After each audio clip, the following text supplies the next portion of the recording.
Jifaz TV, Yehoshua Hamashi message. TV, gagner des âmes pour Yehoshua et servir les autres existants. Émissions, conférences, enseignements, informations et films. Réveil, réforme dans l'amour et l'excellence. Abonnez-vous et activez la cloche de notification pour ne rien rater.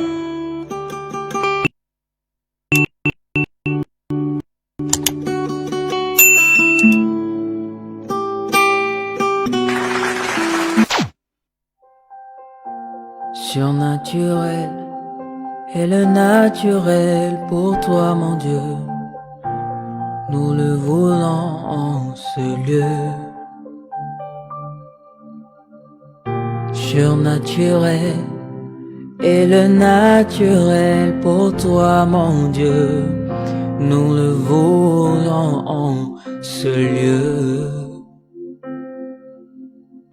Surnaturel est le naturel pour toi, mon Dieu. Nous le voulons en ce lieu. Surnaturel est le naturel pour toi, mon Dieu. Nous le voulons en ce lieu. Et surnaturel est le naturel pour toi, mon Dieu. Nous le voulons en ce lieu. Surnaturel est le naturel pour toi, mon Dieu. Et nous le voulons en ce lieu. Que ton onction descende sur moi et s'en descende. Que ton onction descende sur moi. Que ton onction descende sur nous. Que ton onction descende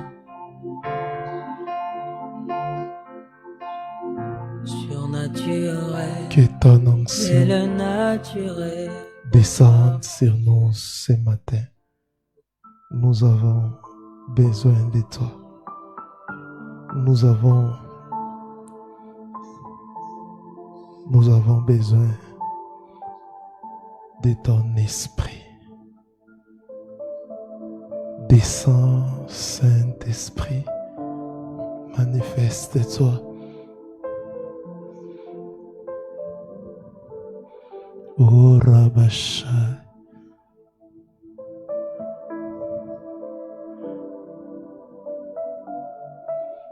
oh Rabashen Ténébro. Merci Saint-Esprit.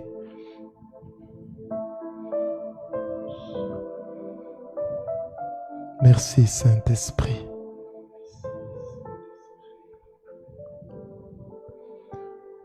Bénis ta parole. Au nom puissant et glorieux de Yehoshua, j'ai ainsi prié. Amen. Nous bénissons le Seigneur, acclamons le Seigneur, car c'est le premier dimanche de l'année 2025. Acclame bien le Seigneur. Bienvenue dans notre réunion dominicale des familles.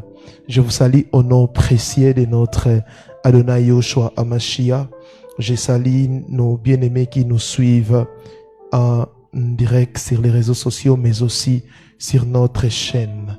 Que le Seigneur vous bénisse abondamment. Nous allons clôturer aujourd'hui les enseignements sur les virus qui détruisent les familles. Quatrième partie, suite et fin. Bienvenue dans notre réunion dominicale des familles. Nous allons lire la parole du Seigneur comme je vous avais dit, comme je viens de le dire plus tôt, nous allons clôturer aujourd'hui les enseignements sur les virus qui détruisent des familles. Il y a plusieurs virus, il y a plusieurs choses, mais tout ce que j'ai donné, ce sont des choses essentielles qui détruisent des familles. Et j'aimerais vous dire que vous devez faire un effort, même si aujourd'hui le Seigneur vous aide, vous bâtissez votre famille, veillez sur ça. Veillez vraiment sur ça. Si vous êtes en famille et que le Seigneur vous a donné l'occasion de suivre cet enseignement, en tout cas, partage avec les membres de ta famille. Réfléchissez ensemble pour que vous puissiez restaurer votre famille. Avec Yahushua, c'est possible. Nous allons lire la parole du Seigneur. Acte chapitre 16, le verset 31. Acte 16, 31. Il est écrit: Paul et Silas ont répondu: Crois au Seigneur Yahushua HaMashiach, Jésus-Christ, tu seras sauvé, toi et ta famille. Bien-aimés dans le Seigneur, la pensée d'Élohim, c'est que des familles puissent être sauvées. Au-delà, bien-aimés, de nourrir votre famille, au-delà de prendre soin des membres de votre famille, vous devez aussi montrer aux membres de votre famille les chemins qui est Yahushua HaMashiach.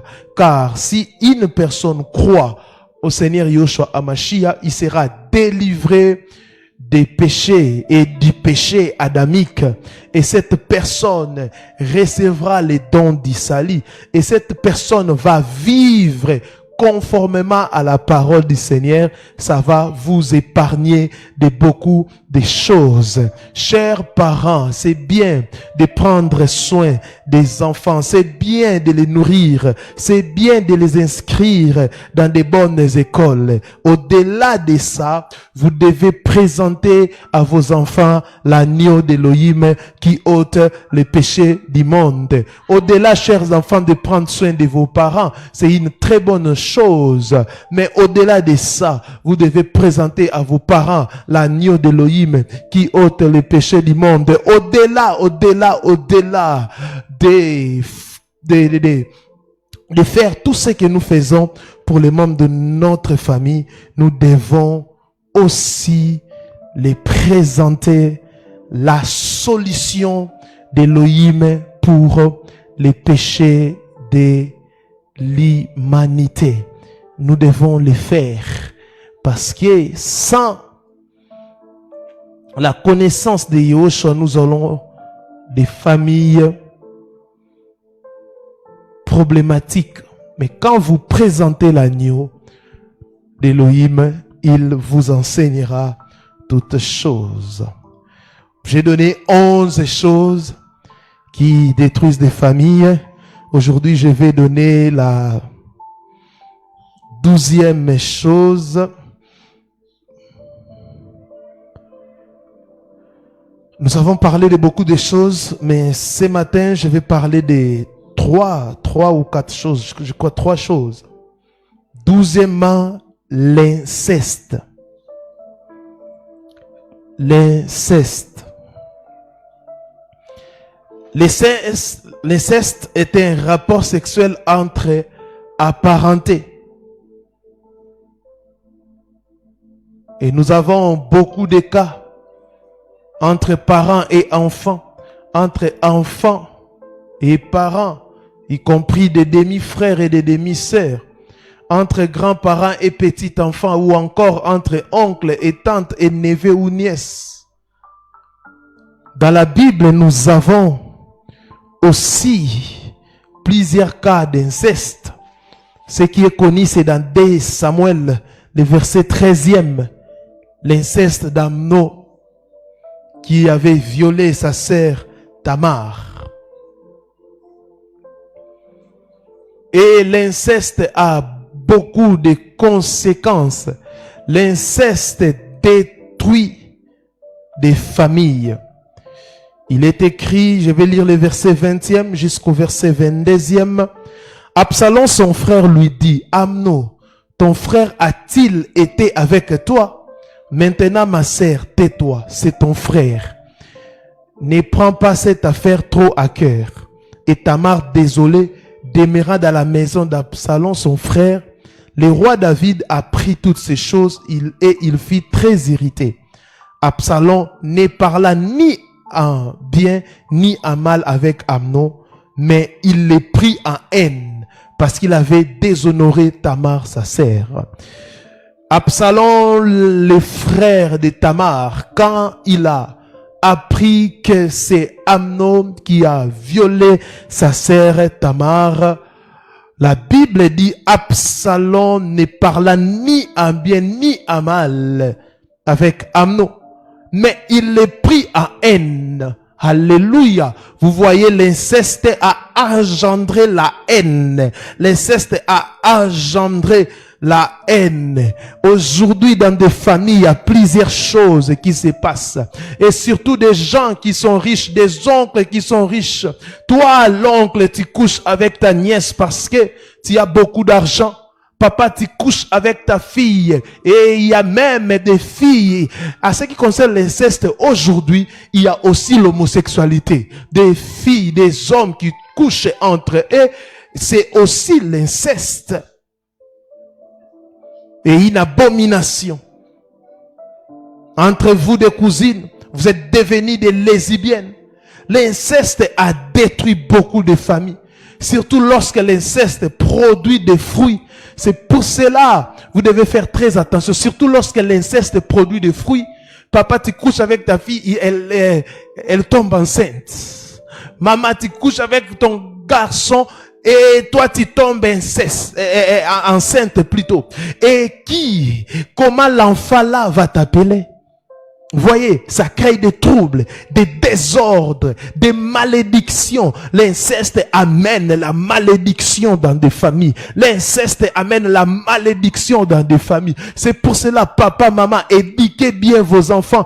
Ayez de quoi nourrir vos enfants. Parce qu'aujourd'hui, il y a certaines personnes dans des familles qui obligent à vos enfants, avant de les aider, ils doivent les connaître. Faites très attention, faites très attention. Aujourd'hui, il y a des membres de famille qui ont touché à l'occultisme et qui peuvent détruire vos garçons. Il couche avec ton garçon, il fait des choses avec ta fille, il initie ta fille. Vous devez bien éduquer vos enfants.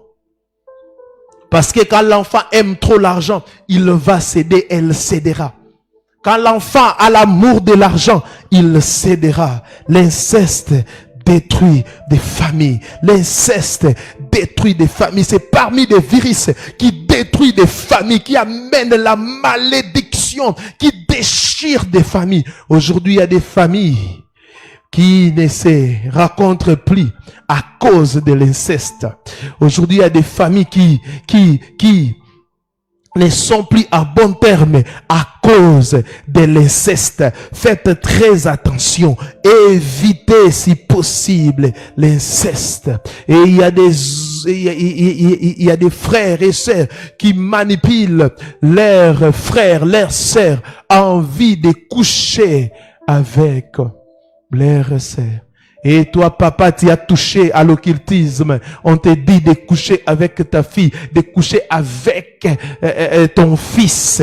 Et tu acceptes. Quelle bêtise. Quelle bêtise. Tu amènes la malédiction dans ta famille. Parce que, bien aimé, dans l'occultisme, il y a ce qu'on appelle la dépravation des mœurs. Alléluia. L'occultisme, ils ont l'habitude d'insulter Dieu. Ils ont l'habitude de faire le contraire. Elohim a créé qu'on puisse, a créé les mariages entre homme et la femme. Les occultistes ont changé cela. La déviation sexuelle. Ce n'est plus entre homme et la femme, c'est entre homme et homme, entre femme et femme. C'est pour cela, un jour, j'avais reçu une jeune fille. Une jeune fille qui est en train de sortir avec sa mère. Ah oui, ils sont en train de vivre. Et ils ont beaucoup d'argent. À cause d'argent, vous touchez à l'occultisme et on vous demande de faire des bêtises. Il faut être très prudent. Nous sommes au temps de l'enfer. L'inceste détruit la vie. Combien de jeunes filles sont détruites à cause de l'inceste? Combien de jeunes hommes leur vie est détruite à cause de l'inceste?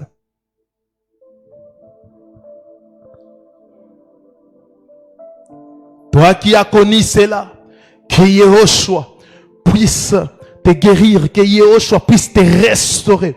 Je prie pour des familles où l'inceste a eu lieu, que la puissance du sang de Yehoshua versé à la croix de Golgotha puisse vous restaurer. Croyez à cet homme Yehoshua Hamashiach. Il va vous restaurer, il va vous bénir, il va restaurer votre famille et prenez la décision de ne plus les répéter. La Bible dit, Yehoshua dit à cette femme, va et ne pêche plus. Que Yehoshua puisse restaurer votre famille et ne les répétez plus.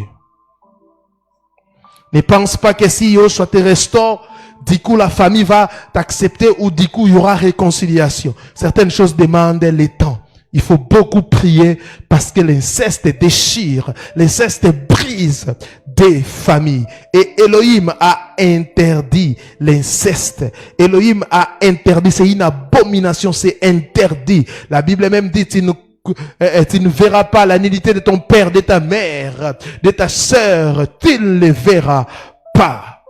C'est interdit dans la parole.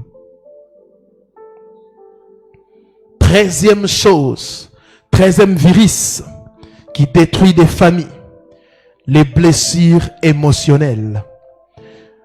J'avais publié quelque chose sur ma page. C'était quand j'ai composé cet enseignement. Les blessures émotionnelles. Une blessure émotionnelle est propre à chacun en fonction de son vécu et de ses expériences pendant l'enfance. Les blessures émotionnelles commencent toujours en famille. Des blessures émotionnelles commencent toujours en famille. C'est pour cela, Elohim m'a donné une mission d'organiser des réunions de famille pour que nous puissions enseigner aux parents comment éduquer les enfants, pour que nous puissions bâtir des familles solides, parce que des blessures émotionnelles commencent en famille. Pour que votre enfant ne puisse pas grandir avec des blessures émotionnelles et à la longue détruire son foyer, détruire des relations, vous devez donner beaucoup d'amour à vos enfants. Vous devez témoigner beaucoup d'amour. Chers Africains, l'amour ce n'est pas prendre soin. Tu donnes l'argent, mais je donne l'argent, j'ai fait ça. Non, vous devez donner le temps, l'amour aussi à vos enfants pour qu'ils puissent grandir sans blessures émotionnelles. Il existe plusieurs types de blessures d'enfance telles que les rejets, l'abandon, l'injustice, l'humiliation et la trahison. Et il y a aussi les blessures de carences affectives.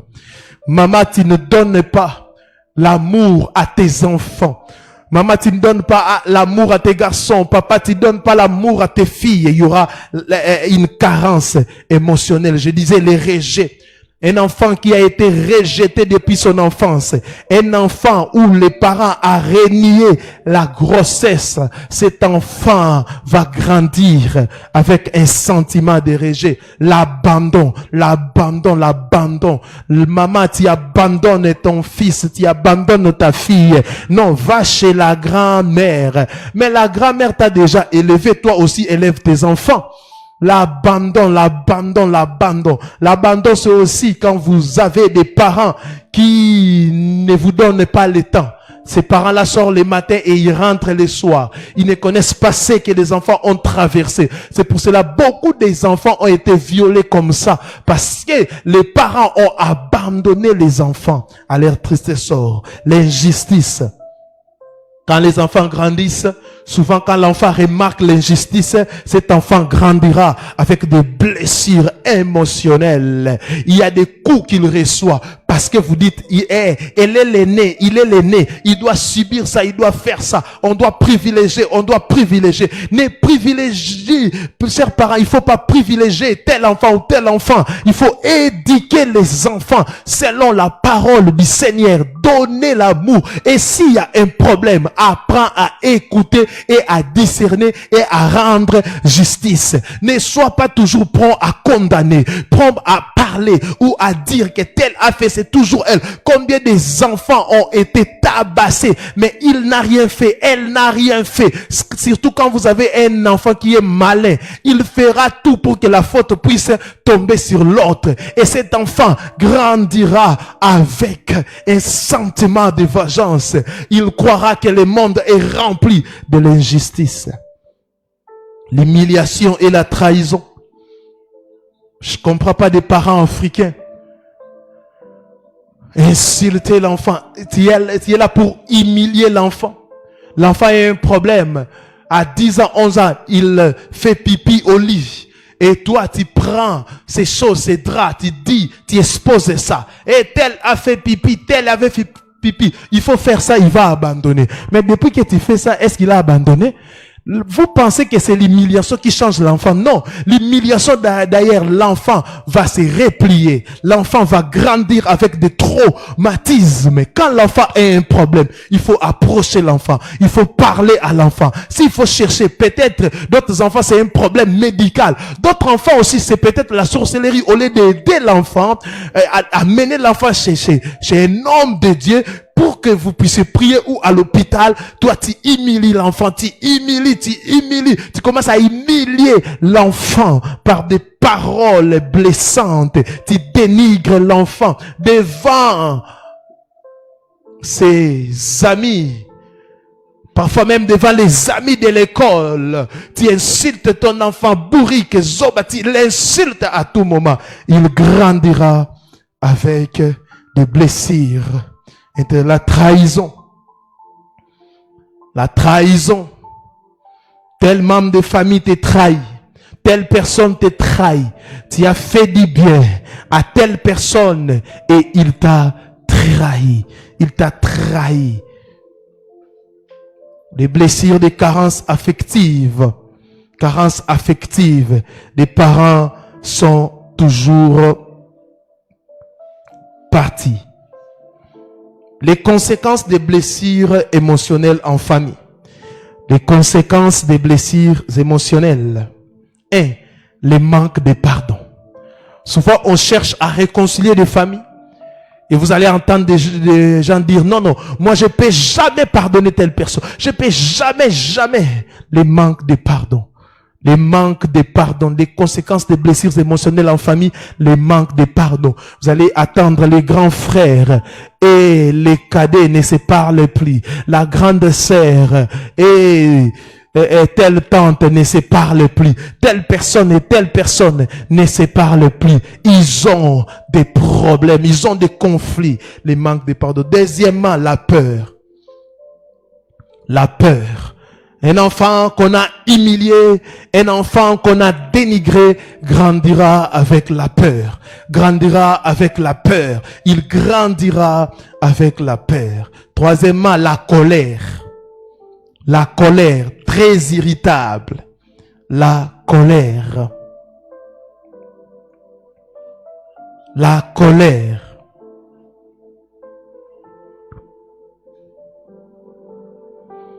La colère.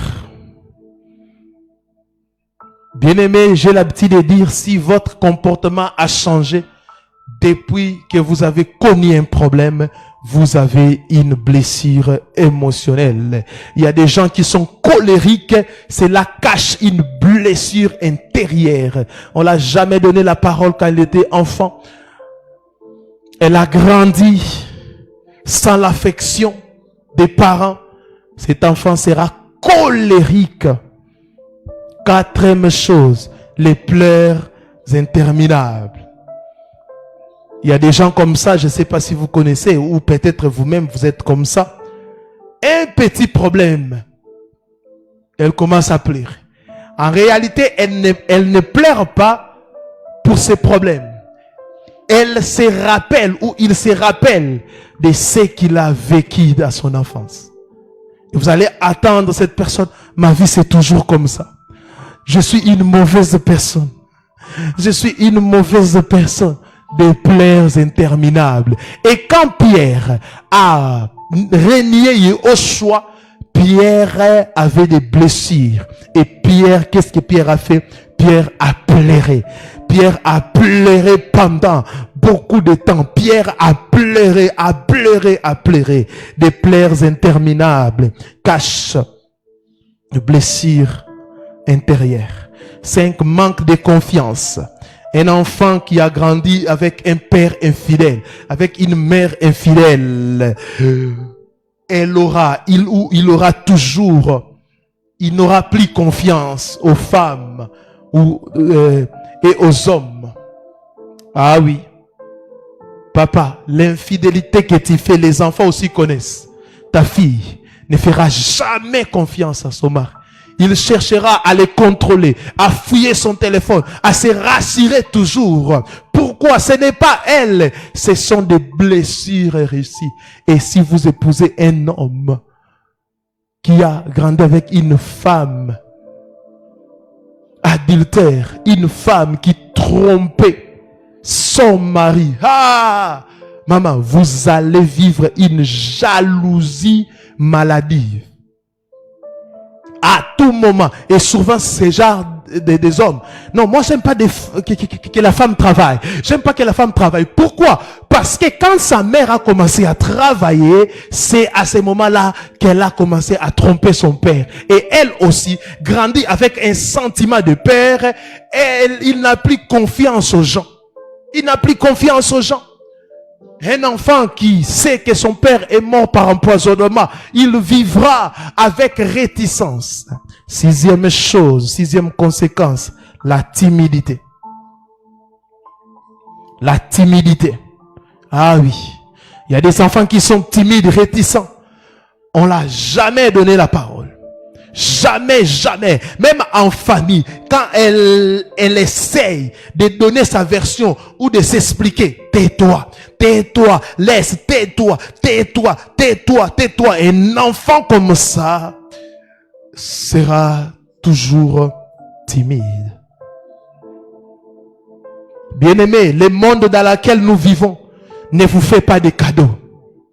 Il y a plusieurs facteurs qui sont la cause des blessures intérieures.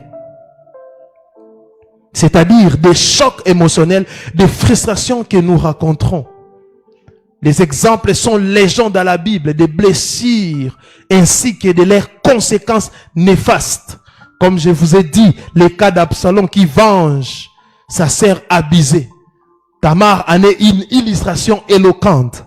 Le cœur blessé et qui ne veut pas pardonner blesse toujours. Le cœur blessé qui ne veut pas pardonner blesse toujours. Et c'est de manière disproportionnée. Ah oui. Quand tu reçois un choc et tu refuses de pardonner, tu commenceras toujours par blesser. Blesser, un blessé blesse toujours. Une personne blessée blesse toujours. C'est pour cela dans des familles, il y a trop de rancune. Pourquoi? Les gens ne pardonnent pas des chocs. Pardonnez, pardonnez, pardonnez. Quelles que soient les blessures subies, nous avons le choix de pardonner et d'en être ainsi guéris afin de rebondir plus haut. À l'instar de Joseph, qui en dépit des blessures causées par ses frères, va leur pardonner et devenir une source de bénédiction. Pardonnez, pardonnez, pardonnez. Tel oncle m'a fait ceci en telle année, pardonne. Tu es chrétien, pardonne. Toi qui es chrétien dans cette famille, prêche le pardon, prêche le pardon, prêche le pardon, prêche le pardon, prêche le pardon. Pardonnez aux membres de vos familles, pardonnez aux membres de vos familles. Libérez des prisonniers dans vos cœurs et votre Père Céleste aussi vous pardonnera. Vous pardonnera. Quelles que soient les blessures subies, nous avons le choix de pardonner, de pardonner, de pardonner. Joseph a pardonné ses frères. Il a dit, vous avez médité le mal contre moi, mais Elohim a transformé ce mal en bien. Pardonnez, pardonnez. La guérison aux blessures est un processus qui nécessite essentiellement des choses. Des choses. Premièrement, reconnaître ses blessures et pardonner à l'offenseur. Les deux choses, c'est ça. Reconnaître ses blessures et pardonner à l'offenseur. Celui qui ne sait pas pardonner ne connaît pas la joie d'être pardonné. Le pardon d'Elohim est tributaire du pardon que nous accordons à l'offenseur. J'ai mal, je ne peux pas pardonner. Tu dois reconnaître que tu es blessé. Tu dois reconnaître, oh, ce qui m'a fait là, non, moi je ressens rien. Non, reconnaître d'abord ses blessures, mais aussi pardonner à l'offenseur, comme Machia nous a pardonné. Il dit dans Matthieu, venez à moi, vous tous qui êtes fatigués et chargés, je vous donnerai du repos. Chargé de blessures émotionnelles, chargé de blessures émotionnelles, tu es chargé, tu as un fardeau en toi. Je ne peux pas. Ce matin, j'aimerais te dire que tu peux. Ce matin, j'aimerais te dire que tu peux pardonner. Tu peux pardonner. Venez à moi, dit le maître. Vous tous qui êtes fatigués, tu es fatigué par des blessures. Viens à Yehoshua. Il va te décharger. Oui, tante, tu m'as fait ceci. Je te pardonne. Je te libère dans mon cœur. Libérez les prisonniers au nom de Yehoshua. Libérez les prisonniers. Chère maman, tu ne parles plus à ton fils, tu ne parles plus à ta fille. Chère maman, dégage ou libère ton frère, ta fille, pour que vous puissiez vivre la gloire du Seigneur.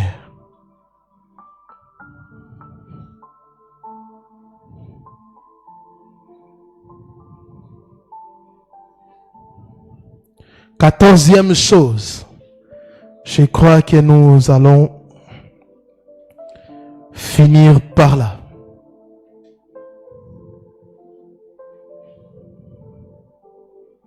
Quatorzième chose. 14e virus qui détruit des familles.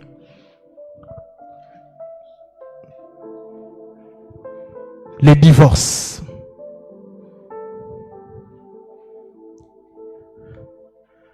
Les divorces.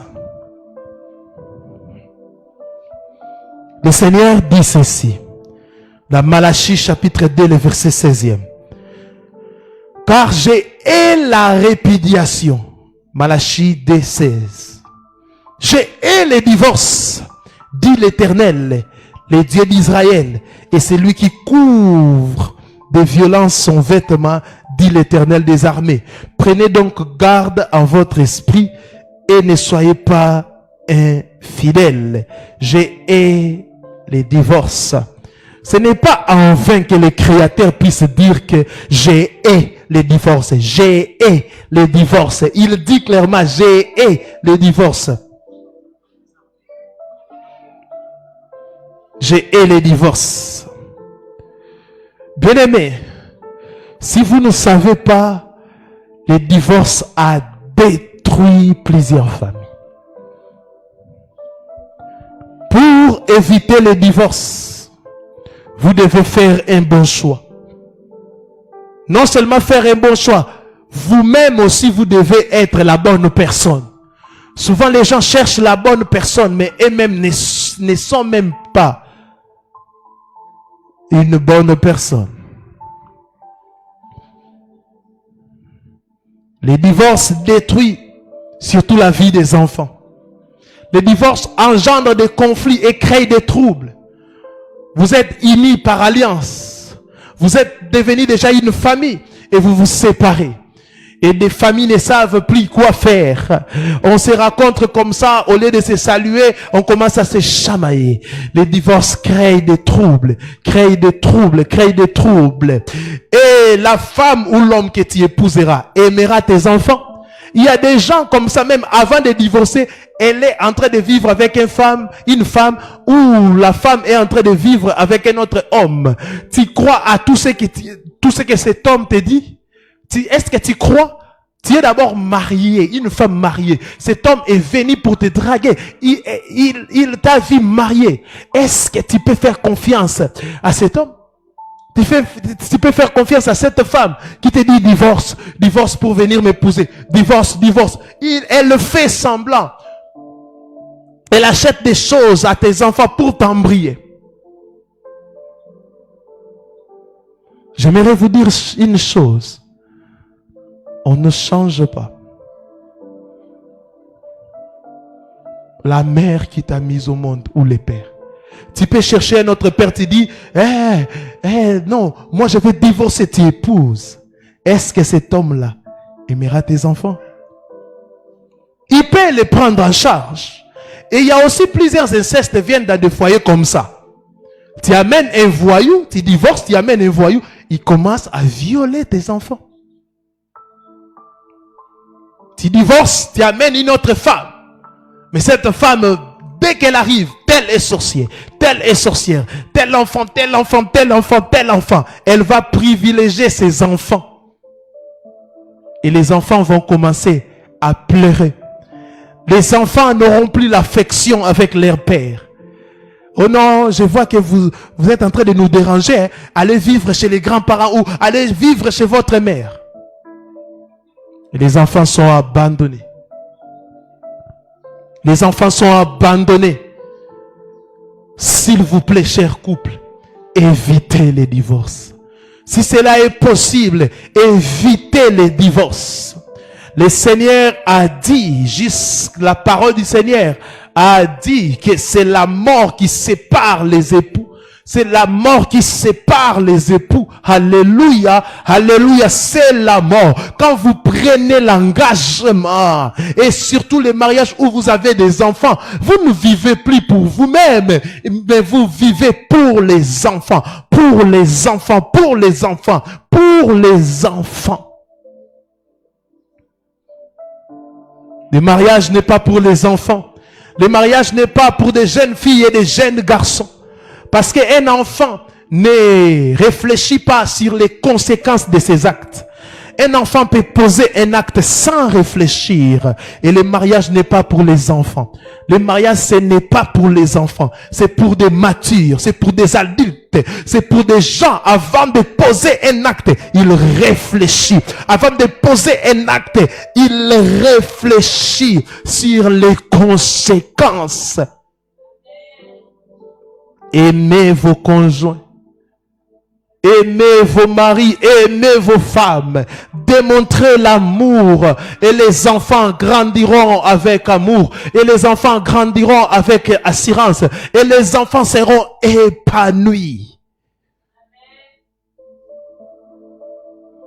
Car une nouvelle génération de parents, une nouvelle génération de familles, ce sont des familles qui ont crié au Seigneur Yoshua Hamashiach.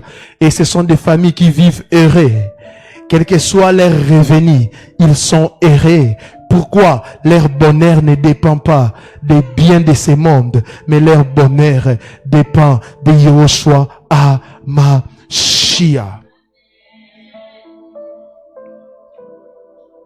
Vivez avec amour. Les divorces déchirent des familles. Les divorces déchirent des enfants. Les divorces déchirent des foyers. Faites très attention. Bien-aimés dans le Seigneur, j'aimerais conclure ces messages en disant ceci. Elohim a créé l'homme et la femme. C'est Elohim qui a institué les mariages. C'est Elohim qui a institué la famille. C'est Elohim qui a institué la famille. Et si vous lisez la Bible, Elohim compare les mariages à l'église. Alléluia. L'église n'est pas comparable. Il compare le mariage à l'église et à Yehoshua. Alléluia. Elohim n'a pas comparé, je sais pas moi, telle institution, telle chose, mais il a comparé les mariages. L'homme et la femme, Yehoshua et l'église. L'homme et la femme, Yehoshua et l'église. Et Elohim tient à ce que nous puissions avoir de bonnes familles. Il tient à ça. Et Elohim a déjà fait sa responsabilité. Il nous a donné le souffle de vie. Il nous a donné des enfants. Il nous a donné des maris, des femmes. Mais c'est à nous maintenant de bien gérer ces choses. Si vous lisez les apôtres, comment ils évangélisaient, si ils trouvaient à l'époque, si vous lisez l'acte des apôtres, les apôtres ont beaucoup travaillé aussi en famille. Ils ont travaillé en famille. Si vous lisez 1 Corinthiens chapitre 1, vous allez voir Paul dit que j'ai baptisé telle famille, j'ai fait telle chose dans telle famille, dans telle famille, dans telle famille. Nous voulons être des familles bâties sur la parole, bâties sur les rocs, bâties sur la parole, bâties sur les rocs. Et vous devez faire un effort pour restaurer des réunions de prière de famille, des cultes de famille, des cultes de famille. Papa, tu es le premier pasteur de ta famille. Maman, tu es le premier pasteur de ta famille. Et vous devez éduquer bien vos enfants. Pourquoi? La famille, c'est avant que l'enfant puisse aller à l'école ou à l'église, l'enfant est d'abord dans la famille. Ne fouillez pas votre responsabilité. Il ne faut pas laisser votre responsabilité à l'église ou au pasteur. Non, c'est à vous. C'est votre responsabilité d'éduquer des enfants et de prendre soin des enfants. Tout ce que vous recevez ici, vous devez le prendre et le mettre en pratique dans vos familles. Vous devez lire la Bible et prier.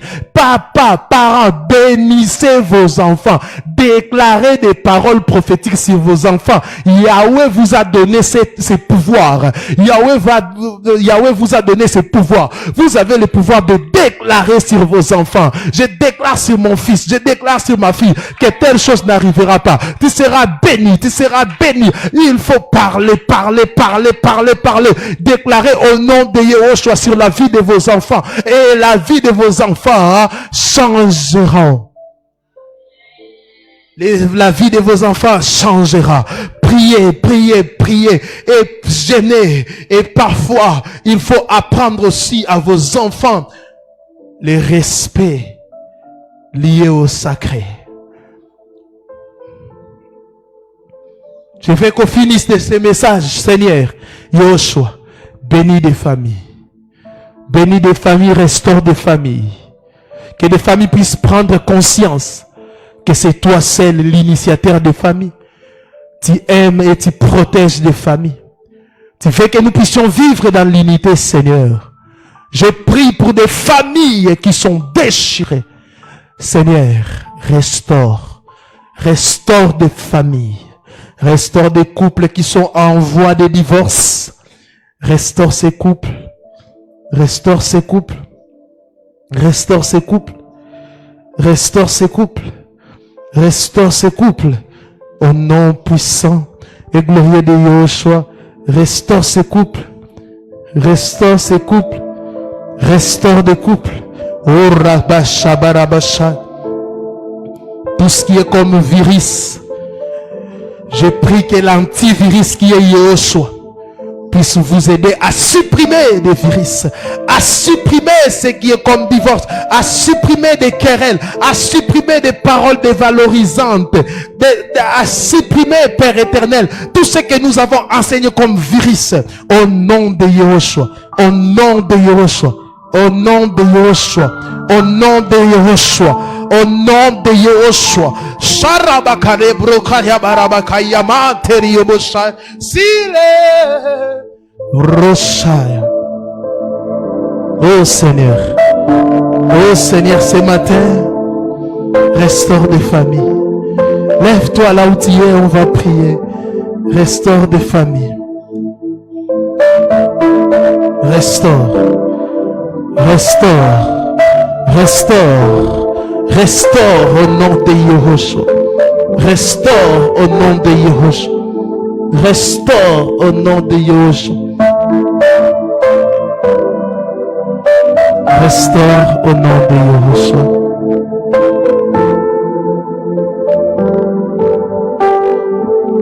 Restaure. Prie, prie, prie. Oh yes.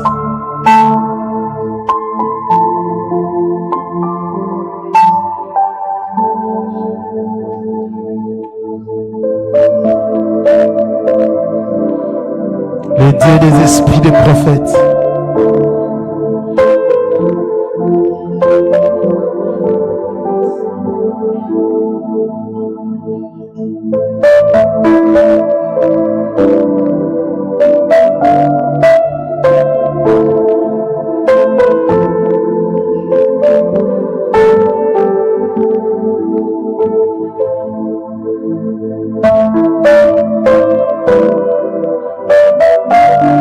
Sharataraba. Restaure des familles.